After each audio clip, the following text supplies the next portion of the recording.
Welcome to MojoPlays, and sadly, not all games will be preserved for future generations to experience. Whether because of servers being shut down or the game being delisted, these PlayStation games have all been lost to time.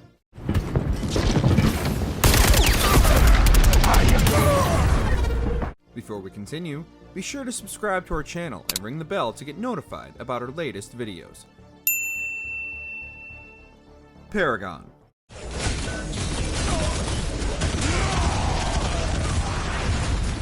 The only game on our list which didn't technically receive a full release, Paragon is yet another victim of the Epic Games Fortnite mega machine. Attempting to adapt a MOBA to the first-person shooter genre, players were given numerous heroes with various special abilities to assault the opposing team's defenses and destroy their base and its core. Despite big ambitions for the game, including esports and introducing innovative mechanics to the genre, the game struggled to maintain a player base. And with the success of Fortnite, Epic Games ultimately decided to pull the plug in 2018, killing the game before it ever received a full release beyond the ongoing open beta. It's not all doom and gloom, however, as shortly after the shutdown, Epic released all of Paragon's assets for Unreal Engine developers to access for free on the Unreal Marketplace. The Legend of Korra. Guys, can we focus? There's the opening bell. Whoa! And there go Mako and Morin. Now it's 3-on-1. Thanks a lot, guys.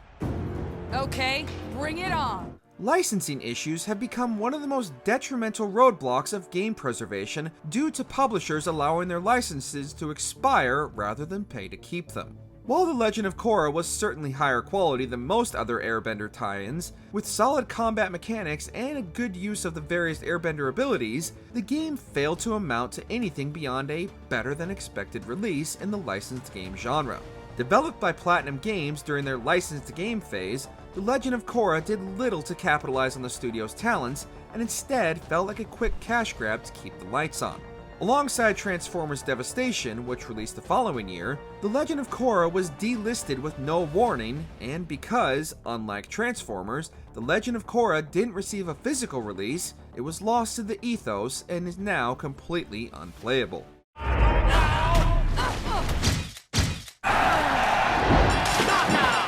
Evolve.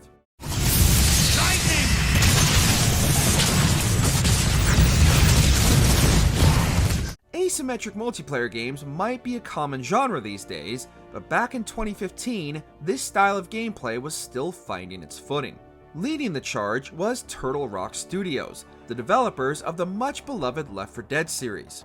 Pitting 4 player-controlled hunters against another player-controlled beast, Evolve was an immediate hit at preview events, and looked to be on track for a massive player base on release.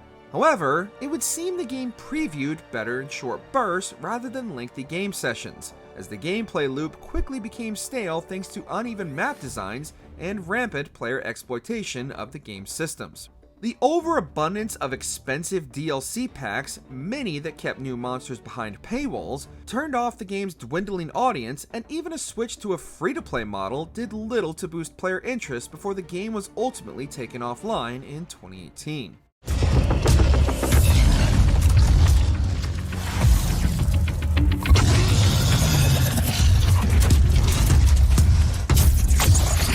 Battleborn. Welcome to Tempest, the heart of what's left of the Generate Imperium. Glad you could join us. Hey, I owed you one. Gearbox's Battleborn is a victim of poor timing more than anything. Releasing only a couple weeks before the wildly anticipated Overwatch from Blizzard, Battleborn's audience jumped ship almost immediately, leaving servers a barren wasteland for the few remaining players. Battleborn was touted as Gearbox's most ambitious title to date, but despite a wealth of interesting characters and designs and a myriad of different game modes, the hero shooter continued to limp on in Overwatch's shadow, with numerous updates to the game, pricing, and DLCs to entice players back, but to no avail. Even a change to a free trial mode, essentially free to play in all but name, failed to drum up any interest. Finally admitting defeat, Gearbox pulled the game from sale in 2019 and permanently shut down the game's servers in 2021. I say we airlock her. I'm with him. Afro Samurai 2: Revenge of Kuma. Welcome, my children. I am Brother 3 of the MT7, and I want to tell you a story.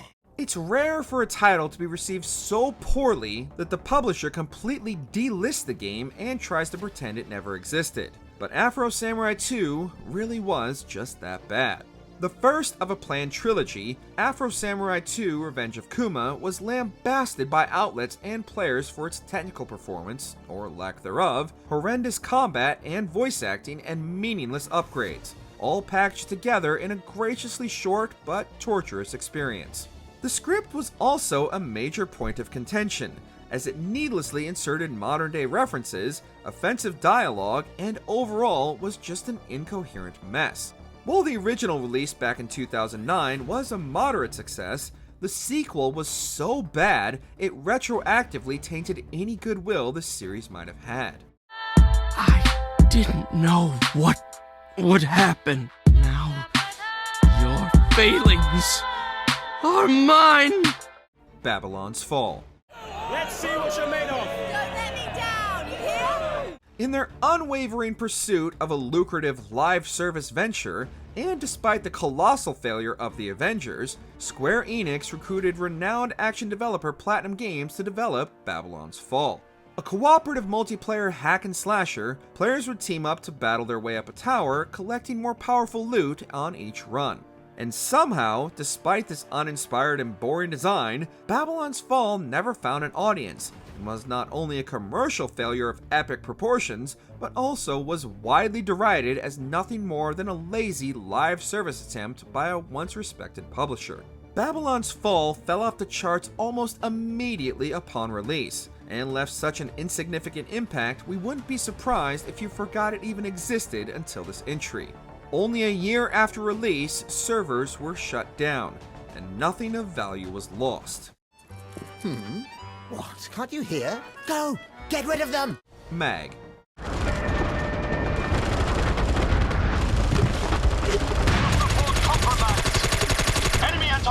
Sometimes, a game is just ahead of its time, and sadly, that was the fate of the massive multiplayer shooter that advertised the possibility of 256 players in one match simultaneously.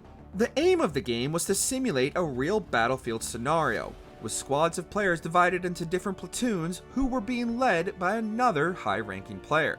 The idea was wildly ambitious in a time when online gaming was beginning to reach its apex. But unfortunately, the game's ambitions outpaced the technology of the time, and the game was riddled with bugs, glitches, and performance issues, which are a death note for an online gaming experience. Despite holding a Guinness World Record for most players in a console FPS, interest in MAG quickly died out, and after 4 years, servers were shut down, rendering the game completely unplayable. We've lost the cooling tower. Drawn to Death. Welcome to hell, you sons of bitches! It can be hard to break into the multiplayer gaming scene, and even despite its incredibly unique visual style as well as the creators behind it, Drawn to Death died without ever really finding its audience. From the creator of Twisted Metal and God of War's, David Jaffe, Drawn to Death dropped players into a high schooler's notebook to battle the other drawings come to life. Each of the many unique characters had their own special abilities and buffs, allowing players to select their playstyle they were most comfortable with. With inventive levels full of secrets as well as enough zany and over-the-top weapons to make Ratchet and Clank jealous, Drawn to Death could have been Sony's next big multiplayer property it was sorely missing. However, the game was let down by sporadic physics and uninspired gameplay, and ended up not only flopping commercially and financially, but killed Jaffe's new studio after only one release. Watch your health, Claire! It's getting low! Concord. I am prepared to bask in glory. I don't think there's gonna be any basking today, buddy. A game nobody wanted for an audience that doesn't exist, Concord was doomed from the start. Despite Sony's big marketing push for Concord being the company's first big move into live service gaming, Concord failed to generate any hype for a genre that was already on its way out. With bland, uninspired level design, horrible character designs that appealed to absolutely no one, and a bizarre approach to storytelling that involved weekly 3-minute cutscenes to flesh out the world, Concord released to absolutely abysmal player numbers.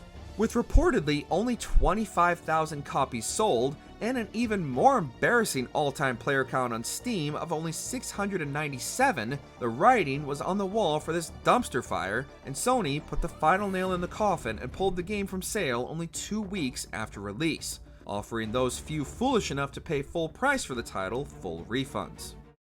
Probably not gonna happen. What? Most people never get what they want.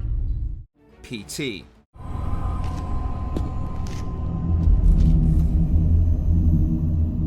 This is the one that hurts the most. In 2014, those who braved the playable teaser soon discovered that PT was in fact a demo for a new entry in the long-dormant Silent Hill series, being developed by industry legend Hideo Kojima and filmmaker Guillermo del Toro, with Norman Reedus in the starring role.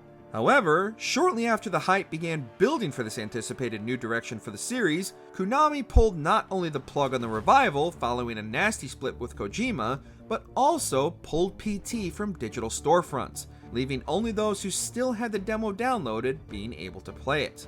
This decision naturally led to a lot, and we do mean a lot, of backlash, not only from gamers, but other developers and members of the gaming community, who called the action spiteful and mean-spirited, with no justification rather than to retaliate at Kojima and his devoted fanbase.